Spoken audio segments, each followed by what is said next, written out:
Hello MotoGP fans, welcome back to ZNGP Today.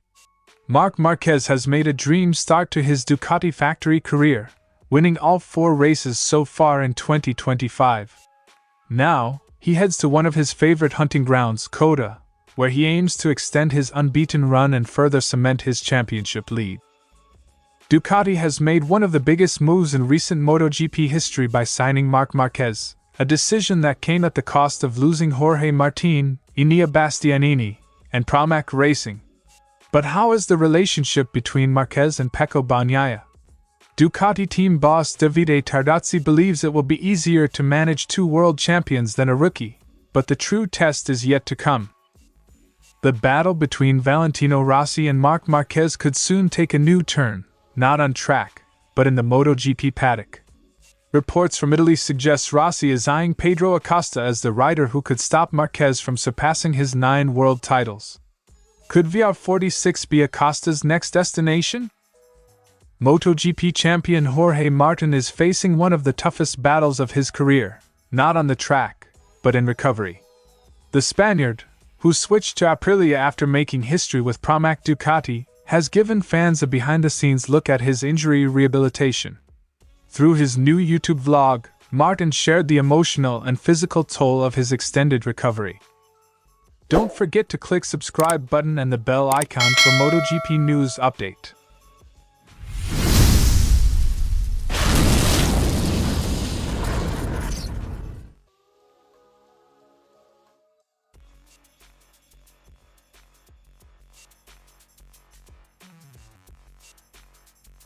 The circuit of the Americas has long been a Marquez stronghold.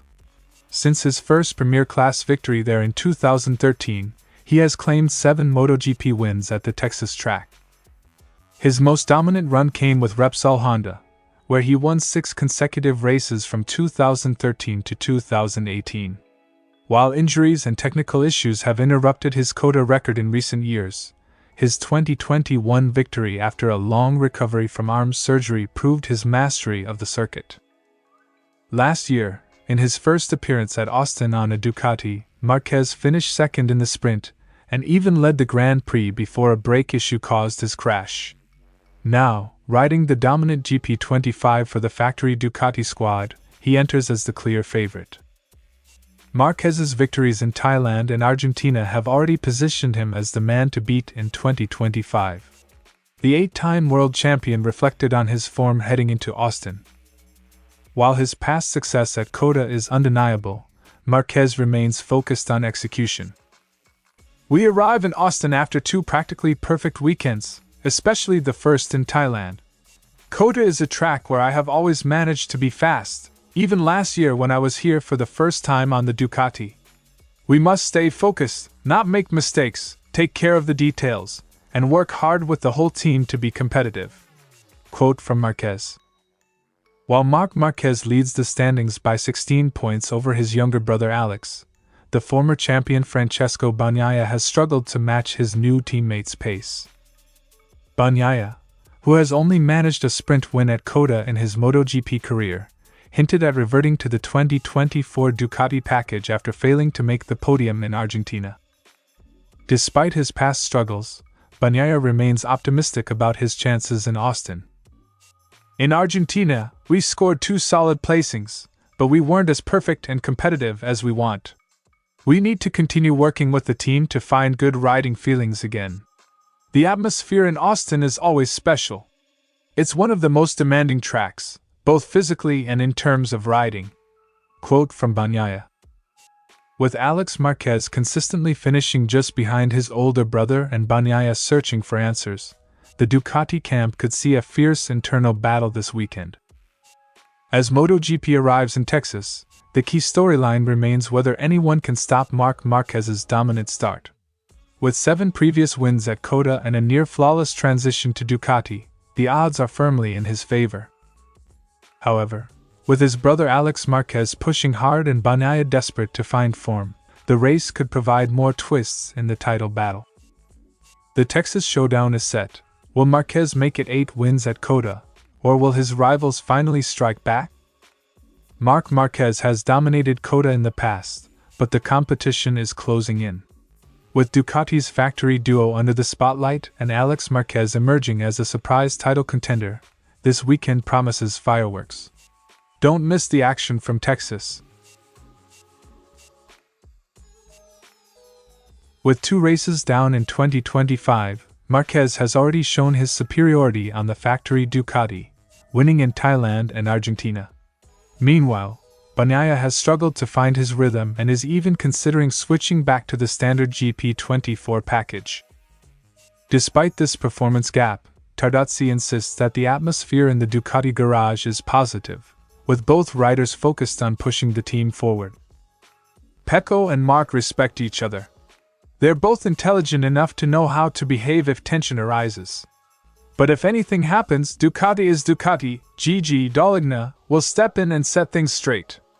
Quote from Tardozzi. Ducati's decision to bring in Marquez wasn't without sacrifice. By signing the 8-time world champion, they lost key assets like Jorge Martin and Enea Bastianini. Was it the right call? Tardozzi remains firm in Ducati's decision but acknowledges that only time will tell whether the move was worth it. We made a decision and we're sticking to it. At the end of the year, we'll see if it was the right one. The early results suggest Ducati has gained a formidable force in Marquez, but as the season unfolds, the long-term impact of losing Martin and Bastianini will become clearer. Tardozzi has been one of Marquez's strongest critics in the past, often calling out his aggressive riding style. But has his opinion changed now that Marquez wears Ducati red? Despite their history, Tardozzi is impressed by Marquez's approach to Ducati, particularly his humility. No, when I criticized Marc, it was fair. He often had to take extreme risks because his bike wasn't competitive. This year, he'll have what it takes to avoid being forced into those situations. He's a 6-time MotoGP champion, yet he acts like a rookie. He listens, he learns, and he respects how we work. Everyone in the team is surprised by his attitude. As a member of the VR46 Academy, Pecco Bagnaia has often been seen as Valentino Rossi's protégé. But Tardozzi insists that Bagnaia thinks for himself and isn't simply following Rossi's guidance. Valentino and his inner circle have their opinions, and Pecco shares some of them, but not all. He has his own ideas and makes his own decisions. Ducati's bold gamble on Marc Marquez is already reshaping the MotoGP landscape.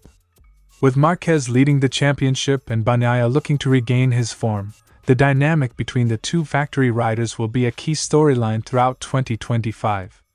Can Ducati successfully manage 2 champions in the same garage, or will tensions rise as the title fight intensifies?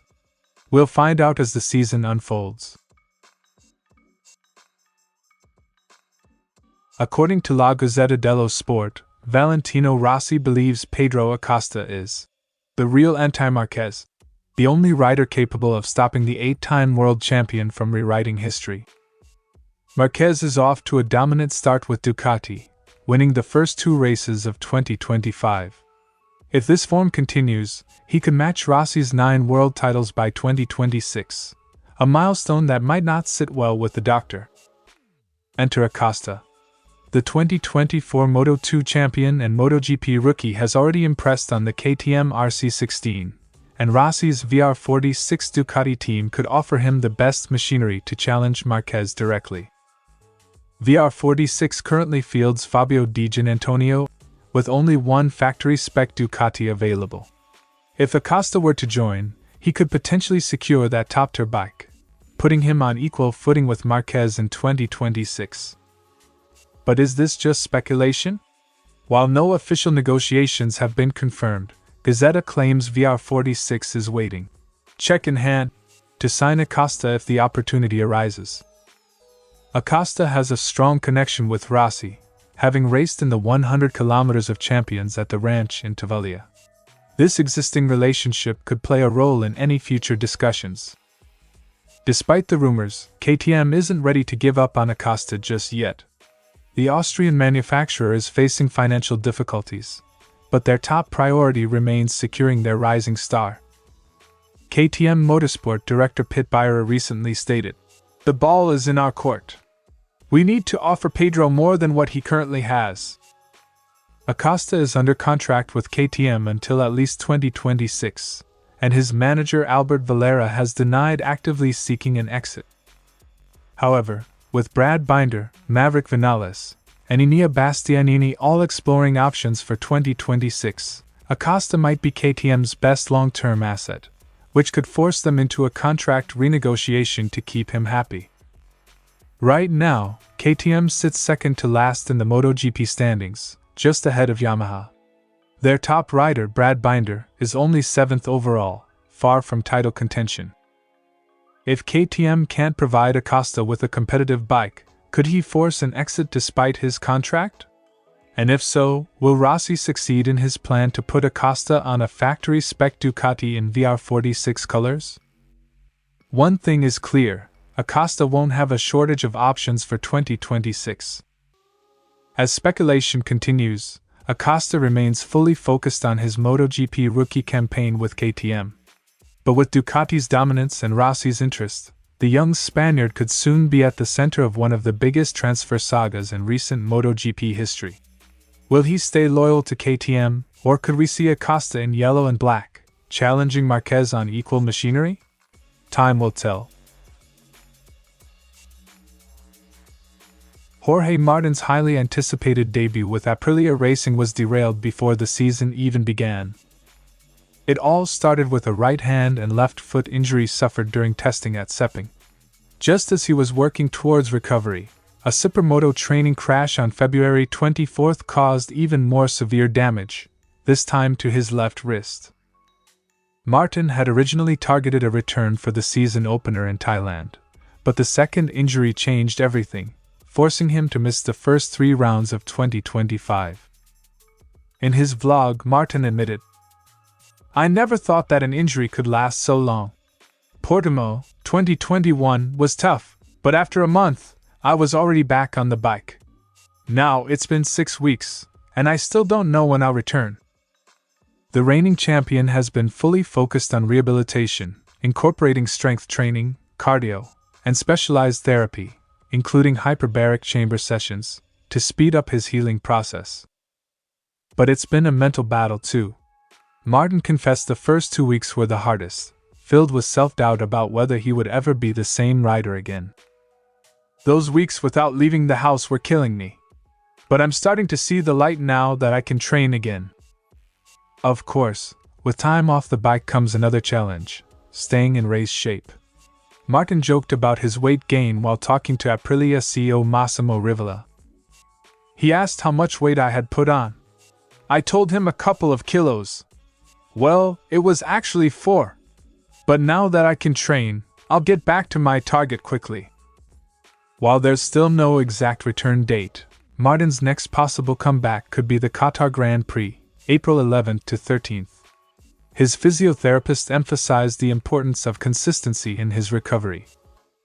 "There is no other question than to be consistent and step up every day so that he can get back on the bike and do what he does best."